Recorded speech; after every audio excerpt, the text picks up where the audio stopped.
Hello दोस्तों, स्वागत है हमारे यूट्यूब चैनल एजुकेशन विद अनी सर में। तो दोस्तों, आज हम आप सभी के लिए लेकर आए हैं जीके जीएस के मोस्ट इम्पॉर्टेंट टॉप 50 प्रश्न उत्तर, जो आप सभी के लिए परीक्षा के दृष्टिकोण से बहुत ही महत्वपूर्ण एवं उपयोगी है। दोस्तों जितने भी क्वेश्चन हैं वेरी वेरी इंपॉर्टेंट क्वेश्चन लेकर आए हैं। तो दोस्तों वीडियो के अंत तक बने रहिएगा और आइए वीडियो को शुरू करते हैं। और सबसे पहला सवाल है,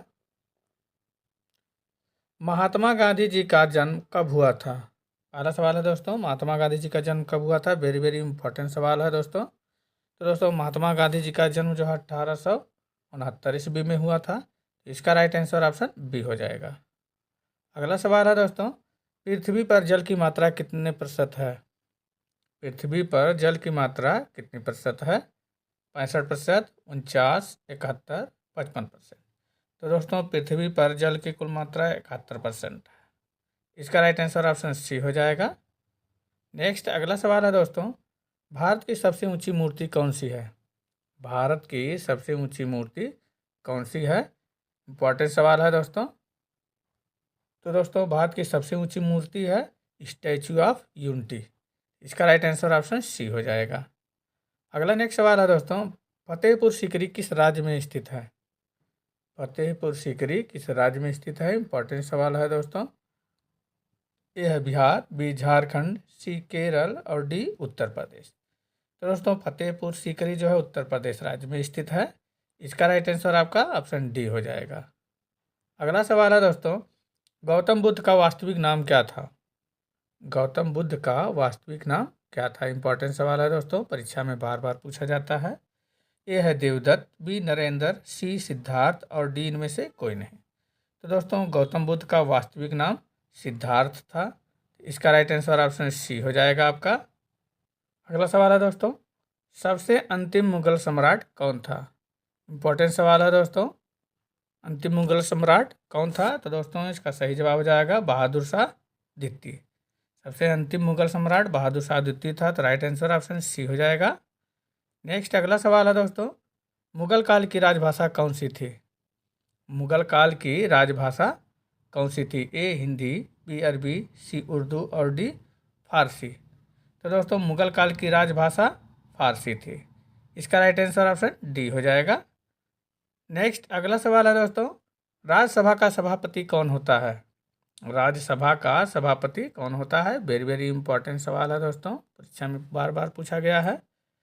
तो दोस्तों राज्यसभा का सभापति उपराष्ट्रपति होता है। तो इसका राइट आंसर ऑप्शन डी हो जाएगा। राज्यसभा का सभापति उपराष्ट्रपति होता है, याद कर लेना है दोस्तों। वीडियो में आगे बढ़ने से पहले आपसे इसे कहना है कि यदि आप हमारे चैनल पर पहली बार हैं, चैनल को अभी तक सब्सक्राइब नहीं किए हैं तो प्लीज़ चैनल को सब्सक्राइब अवश्य कर लेंगे। और दोस्तों वीडियो पसंद आए तो लाइक एंड शेयर करना नहीं भूलिएगा। तथा दोस्तों जितने भी क्वेश्चन का आंसर आप सभी को पहले से पता है तो उसका आंसर आप लोग कमेंट बॉक्स में ज़रूर बताइएगा। तो बढ़ते हैं आगे। अगला नेक्स्ट सवाल है दोस्तों, खालसा पंथ की स्थापना किसने की थी? खालसा पंथ की स्थापना किसने की थी?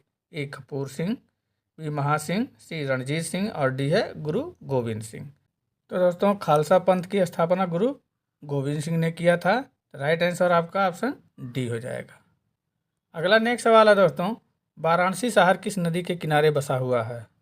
वाराणसी शहर किस नदी के किनारे बसा हुआ है? ए है यमुना नदी, बी गंगा नदी, सी है गोमती नदी और डी है साबरमती नदी। तो दोस्तों वाराणसी शहर जो है गंगा नदी के किनारे बसा है। इसका राइट आंसर ऑप्शन बी हो जाएगा सही। अगला सवाल है दोस्तों, सम्राट अशोक किसके उत्तराधिकारी थे? सम्राट अशोक किसके उत्तराधिकारी थे? तो दोस्तों सम्राट अशोक जो है बिंदुसार के उत्तराधिकारी थे। इसका राइट आंसर आपका ऑप्शन सी हो जाएगा। सम्राट अशोक बिंदुसार के उत्तराधिकारी थे। नेक्स्ट अगला सवाल है दोस्तों, महात्मा गांधी जी को अधनंगा फकीर किसने कहा? महात्मा गांधी जी को अधनंगा फकीर किसने कहा? ए है जिन्ना, बी चर्चिल, सी माउंटबेटन और डी हिटलर। तो दोस्तों महात्मा गांधी जी को अधनंगा फकीर चर्चिल ने कहा था। तो दोस्तों इसका राइट आंसर ऑप्शन बी हो जाएगा सही। महात्मा गांधी जी को अधनंगा फकीर विंस्टन चर्चिल ने कहा था। नेक्स्ट अगला सवाल है दोस्तों, निम्नलिखित में से कौन संत महाराष्ट्र से थे? निम्न में से कौन संत महाराष्ट्र से थे? ए मैत्रेयी, बी तुकाराम, सी त्यागराज और डी है व्यास। तो दोस्तों इसका सही जवाब हो जाएगा तुकाराम। तुकाराम जो है महाराष्ट्र से थे, तो राइट आंसर आपका ऑप्शन बी हो जाएगा सही। आइए अगला सवाल है दोस्तों, किसने कहा था दिल्ली अभी दूर है? किसने कहा था दिल्ली अभी दूर है? इंपॉर्टेंट सवाल है दोस्तों। फिरोज शाह तुगलक ने, निजामुद्दीन औलिया ने, अमीर खुसरो ने, प्रयागराज ने। तो दोस्तों इसका सही जवाब हो जाएगा निजामुद्दीन औलिया। निजामुद्दीन औलिया ने कहा था कि दिल्ली अभी दूर है, तो इसका राइट आंसर ऑप्शन बी हो जाएगा सही। अगला सवाल है दोस्तों, ईसा मसीह का जन्म कहाँ हुआ था? ईसा मसीह का जन्म कहाँ हुआ था? ए बेरूत, बी एब्रे, सी बेथलहम और डी है बेबीलोन। तो दोस्तों ईसा मसीह का जन्म जो है बेथलहम में हुआ था। इसका राइट आंसर आपका ऑप्शन सी हो जाएगा।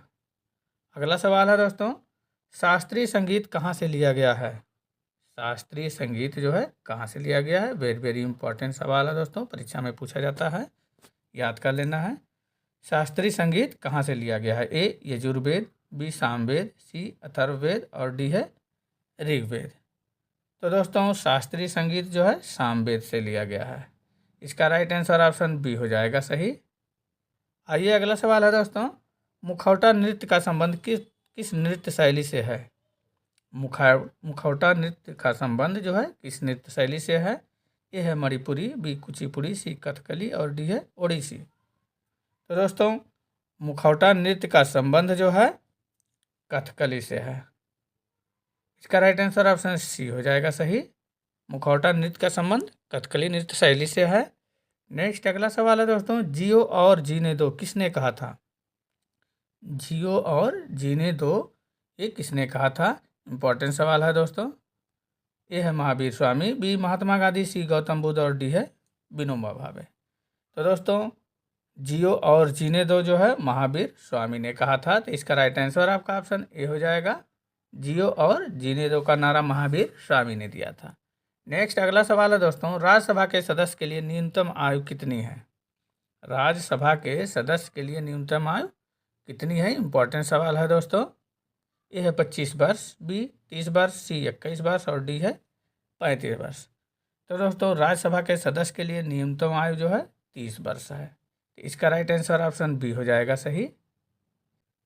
अगला सवाल है दोस्तों, चंद्रगुप्त विक्रमादित्य का उत्तराधिकारी कौन बना था?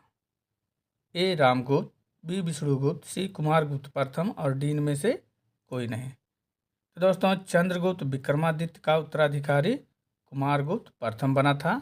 इसका राइट आंसर आपका ऑप्शन सी हो जाएगा, कुमारगुप्त प्रथम। नेक्स्ट अगला सवाल है दोस्तों, भारत में किस स्थान पर सबसे कम वर्षा होती है? भारत में किस स्थान पर सबसे कम वर्षा होती है? इंपॉर्टेंट सवाल है दोस्तों। ये है मथुरा, बी लेह, सी जैसलमेर और डी है मासिन राम। तो दोस्तों भारत में लेह नामक स्थान पर सबसे कम वर्षा होती है, तो इसका राइट आंसर ऑप्शन बी हो जाएगा। अगला सवाल है दोस्तों, भगवान बुद्ध को ज्ञान की प्राप्ति कहाँ हुई थी?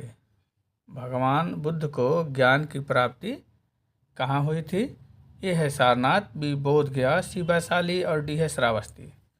तो दोस्तों भगवान बुद्ध को ज्ञान की प्राप्ति बोध गया बिहार में हुई थी। इसका राइट आंसर ऑप्शन बी हो जाएगा सही। अगला सवाल है दोस्तों, महाभारत की रचना किस भाषा में हुई थी? महाभारत की रचना किस भाषा में हुई थी? ए है संस्कृत, बी हिंदी, सी पाली और डी है प्राकृत। तो दोस्तों महाभारत की रचना संस्कृत भाषा में हुई थी, तो इसका राइट आंसर ऑप्शन ए हो जाएगा सही, संस्कृत में। नेक्स्ट अगला सवाल है दोस्तों, गुप्त समाज की स्थापना किसने की थी? गुप्त समाज की स्थापना किसने की थी? ए है समुद्रगुप्त, बी श्रीगुप्त, सी चंद्रगुप्त और डी ब्रह्मागुप्त। तो दोस्तों गुप्त समाज की स्थापना श्रीगुप्त ने किया था। इसका राइट आंसर ऑप्शन बी हो जाएगा, गुप्त समाज की स्थापना श्रीगुप्त ने किया था। नेक्स्ट अगला सवाल है दोस्तों, अंगूर की खेती को क्या कहा जाता है?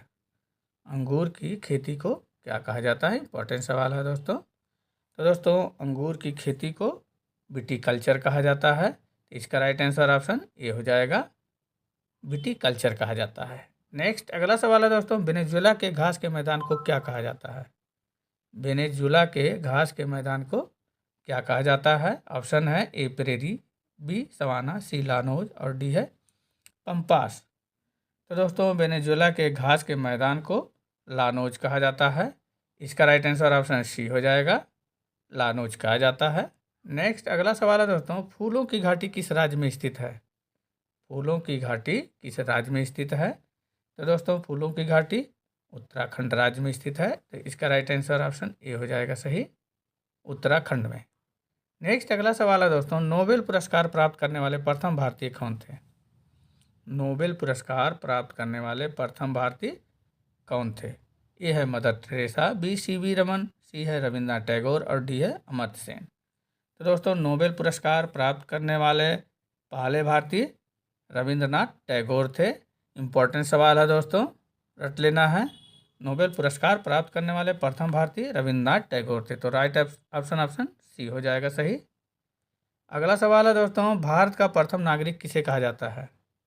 भारत का प्रथम नागरिक किसे कहा जाता है? ऑप्शन है ए राष्ट्रपति, बी प्रधानमंत्री, सी है मुख्यमंत्री और डी है उपराष्ट्रपति। तो दोस्तों भारत का प्रथम नागरिक जो है राष्ट्रपति को कहा जाता है। इसका राइट आंसर ऑप्शन ए हो जाएगा सही, राष्ट्रपति को प्रथम नागरिक कहा जाता है। अगला सवाल है दोस्तों, हवा में किस गैस की मात्रा सर्वाधिक होती है? हवा में किस गैस की मात्रा सर्वाधिक होती है? ए है carbon, B helium, C nitrogen और डी है ऑक्सीजन। तो दोस्तों हवा में नाइट्रोजन गैस की मात्रा सर्वाधिक होती है। यह लगभग 78% जो है पाया जाता है। तो राइट आंसर ऑप्शन सी हो जाएगा सही, हवा में नाइट्रोजन गैस की मात्रा सर्वाधिक होती है। नेक्स्ट अगला सवाल है दोस्तों, स्वामी विवेकानंद जी का मूल नाम क्या था? स्वामी विवेकानंद जी का मूल नाम क्या था? ए बटुकेश्वर दत्त, बी नरेंद्र नाथ दत्त, सी रविंद्रनाथ दत्त और डी है कृष्ण दत्त। तो दोस्तों स्वामी विवेकानंद जी का मूल नाम नरेंद्र नाथ दत्त था। तो इसका राइट आंसर आपका ऑप्शन बी हो जाएगा। अगला सवाल है दोस्तों, कंप्यूटर का आविष्कार किसने किया था? कंप्यूटर का आविष्कार किसने किया था? एड रॉबर्ट, बी है कोनराड ज्यूस, सी है चार्ल्स बैबेज और डी है जॉन मॉचली। तो दोस्तों कंप्यूटर का आविष्कार चार्ल्स बैबेज ने किया था। तो इसका राइट आंसर आपका ऑप्शन सी हो जाएगा।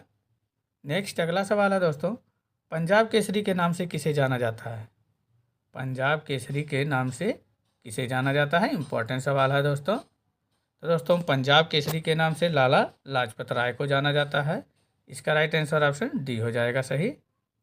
नेक्स्ट अगला सवाल है दोस्तों, क्षेत्रफल की दृष्टि से भारत का विश्व में कौन सा स्थान है?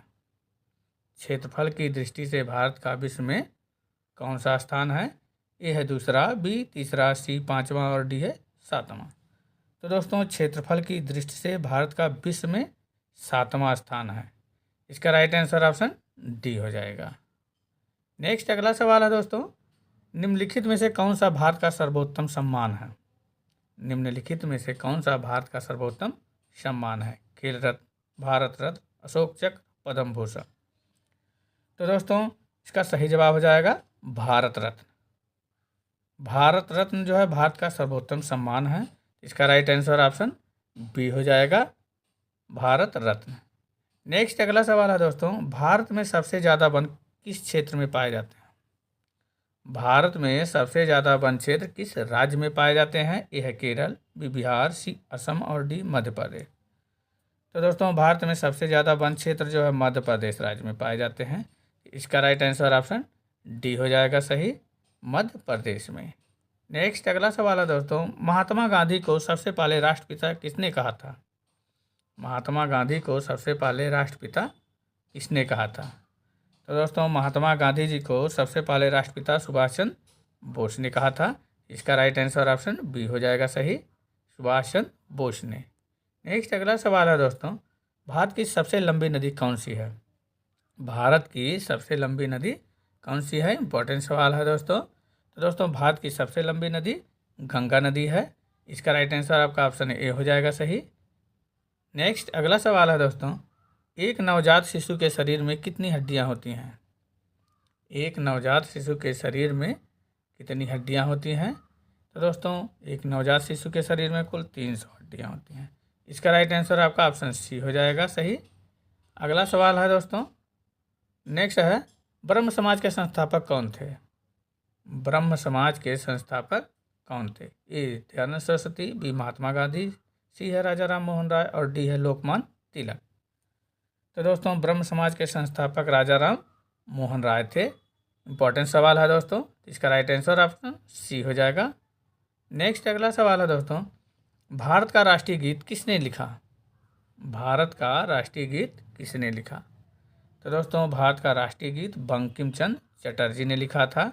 इसका राइट आंसर आपका ऑप्शन ए हो जाएगा सही। नेक्स्ट अगला सवाल है दोस्तों, नई दिल्ली भारत की राजधानी कब बनी।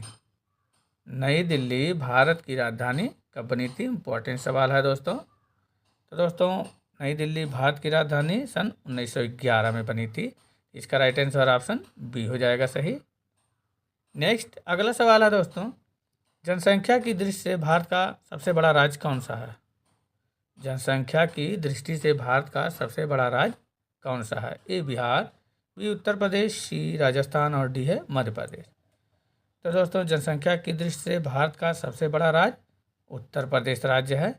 इसका राइट आंसर आपका ऑप्शन बी हो जाएगा सही। अगला सवाल है दोस्तों, जनसंख्या की दृष्टि से भारत का सबसे छोटा राज्य कौन सा है। जनसंख्या की दृष्टि से भारत का सबसे छोटा राज्य कौन सा है। ए है गोवा, बी मेघालय, सी मिजोरम और डी है सिक्किम। तो दोस्तों जनसंख्या की दृष्टि से भारत का सबसे छोटा राज्य जो है सिक्किम राज्य है। इसका राइट आंसर ऑप्शन डी हो जाएगा सही। नेक्स्ट अगला सवाल है दोस्तों, वर्तमान में भारत में कुल कितने ज़िले हैं। वर्तमान में भारत में कुल कितने ज़िले हैं। वेरी वेरी इंपॉर्टेंट सवाल है दोस्तों। ए है 797, बी 697, सी है 597 और डी है 497। तो दोस्तों वर्तमान में भारत में कुल 797 ज़िले हैं। इसका राइट आंसर आपका ऑप्शन ए हो जाएगा सही। कुल 797 ज़िले हैं। नेक्स्ट अगला सवाल है दोस्तों, भारत का सबसे बड़ा ज़िला कौन सा है। भारत का सबसे बड़ा ज़िला कौन सा है। ए है भुज, बी कच्छ, सी है मिर्ज़ापुर और डी है अनंतपुर। तो दोस्तों भारत का सबसे बड़ा ज़िला कच्छ ज़िला है जो कि गुजरात राज्य में है। इसका राइट आंसर ऑप्शन बी हो जाएगा सही। अगला सवाल है दोस्तों, भारत का सबसे छोटा ज़िला कौन सा है। भारत का सबसे छोटा ज़िला कौन सा है। ए है माहे, बी हैलाकांडी, सी अलीराजपुर और डी है गुंटूर। तो दोस्तों भारत का सबसे छोटा ज़िला माहे ज़िला है। इसका राइट आंसर आपका ऑप्शन ए हो जाएगा सही। भारत का सबसे छोटा ज़िला माहे ज़िला है। अगला नेक्स्ट सवाल है दोस्तों, भारत की सबसे गहरी नदी कौन सी है। भारत की सबसे गहरी नदी कौन सी है। वेरी वेरी इंपॉर्टेंट सवाल है दोस्तों। ए है गंगा, बी ब्रह्मपुत्र, सी है कावेरी और डी है गोदावरी।